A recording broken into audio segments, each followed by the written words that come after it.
In the last two videos, we covered the basic components of the rhetorical situation: author, audience, text, subject, and context. We then focused in on textual form and content, as well as distinguishing between content and subject. In this last of three videos introducing rhetorical concepts, we'll learn some ways to consider manipulating rhetorical relationships and components to best appeal to an audience. And here we are back at the triangles. Remember that these two large triangles representing textual relationships and rhetorical appeals are two ways of applying the logos, ethos, pathos scheme devised back in the day by our old friend the classical Greek philosopher Aristotle, and that you can more or less overlay all of these triangles if you want. So let's start by proposing a rhetorical situation that may hit close to home for many of us. Maybe not all, but we do our best. Imagine a scenario in which a college student is strapped for cash and decides to try and get some money from their family. So, first thing to do is look at the textual relationships over here at the triangle on the right. So the college student needs money and wants to ask for help from family. Now, the author in this scenario would be the student, and the reader/audience would be some member of the family or another. The subject basically would be, I need money. So the author needs to think about what would be an appropriate textual form for this composition. Should they write a poem? Should they shoot off a few brazen text messages? Should they paint a mural or produce a podcast? Well, that all depends. If the family member they're thinking about as an audience is, for example, a musician, then who knows, a song might be in order. If the family member is very close to them and they get text messages all the time, then by all means use the standard text message if you think it'll work. In this case, let's say the context is that the student is going to school out of state or country, and an in-person visit is out of the question, and a phone call is probably best considering audience and context. Now it's up to the author, the student, to consider what content would work best given that textual form, the phone call. Here's where you can start looking at rhetorical appeals. Think about how the text could be best crafted as deemed appropriate, using logic, emphasizing character, and/or connecting to the emotions and values of the audience. The Aristotelian modes are basically three connected approaches to making a text more appealing: ethos, pathos, and logos. It's a triangle because it doesn't necessarily suggest that one is more important than the other. You can rotate the triangle any way you want, and it's going to keep its proportions. Sorry for the geometry. So anyway, let's start with ethos. Ethos relates to our modern term ethic, and in rhetoric it refers to the emphasis of the author's credibility. Does the author have their stuff together? Do their experiences and/or knowledge and/or purpose demonstrate credibility? Are they trustworthy, believable? Ethos is primarily about the author. Then there's pathos, which is related to that concept of empathy or feeling like someone else feels. This could involve playing to emotion, making the audience feel sympathetic or nostalgic or scared, just for a few examples. But it could also involve appealing directly to the audience's values. That isn't always easy, depending on how well you know your audience, and it also doesn't mean compromising your own values or purpose or pandering.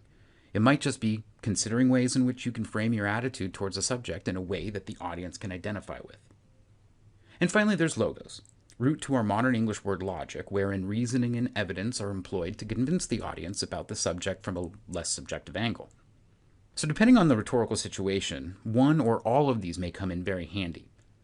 Later, I'll ask you to consider how these approaches might be utilized by our cash-strapped college student. First, however, I want to talk about bowling. Specifically, imagine that you are in a situation where you like bowling and you want to go bowling, and you want your friend who doesn't really like bowling to go bowling with you. Fun, right? Well, you're the author and you're friends with your reader/audience, and you're good friends. Known each other a while, so that is helpful because you already know their values to some extent at least. You also know that your attitude for the subject, that bowling is fun and something we should do, is different from your friend's attitude, which is that bowling is not fun and not something we should do. So the rhetorical situation begins to take shape.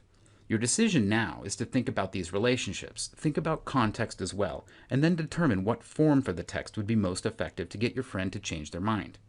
Let's say, for the sake of realism, that this takes place in the context of the late 1990s or early 2000s, and that you have an awesome flip phone through which you can send a text message.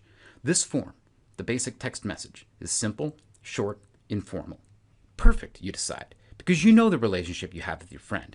You're not going to need to write an argumentative essay about why going bowling is good for the soul or some crap like that.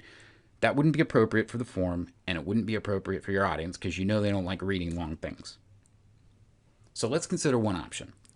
A quick message that says something along the lines of, "Hey jerk, you want to go bowl?" While a message like this may very well sink any chances at a date with someone you've only recently met or a leisurely meeting with a boss, it may very well prove effective if the relationship between the author and the reader, that is, you and your friend, is characterized by somewhat rude name-calling. In that case, it may appeal to pathos, since it confirms the kind of playful intimacy that you have with this friend.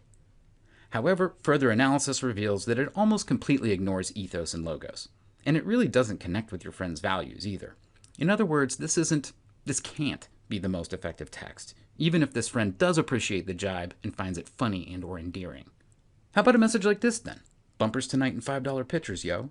At first it may seem no richer than the last example, but it is more complex. Let's take a moment to analyze it rhetorically to see what kinds of appeals could be at work and why it may be more effective.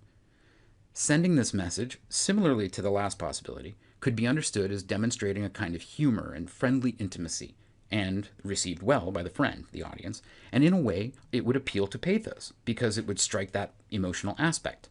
There's the informal yo at the end, for example, which is playful whether employed ironically or not. But this message goes a lot deeper than, hey jerk, you want to go bowl. The details in this message, including a reference to gutter bumpers and cheap beer, strike directly via pathos at the audience friend's emotions and values. It's almost like saying, hey, I know you don't like bowling because you're not very good at it and you think it's boring, but hey, that won't matter because I know that you do like cheap beer and we can party most excellently while we roll. At the same time, we can also interpret this as an appeal to logic. The implied proposition is that the friend is going to have a good time, and the author is presenting evidence, that is, the beer special and the bumpers, in support. Finally, we can even see a little bit of ethos here, in that the author is demonstrating that they care about the friend and that they have their best interests in mind, which makes the author look good. Now, this may seem silly, and admittedly, maybe it is a little bit silly. But it's the kind of thought process we can go through in order to analyze the ways in which rhetorical relationships and appeals are working in a text. I encourage you to think back to the previous example, that of the college student in need of some extra cash from a family member. Can you think of some ways that the student might employ the rhetorical appeals of ethos, pathos, and logos in that phone call to best fashion their message?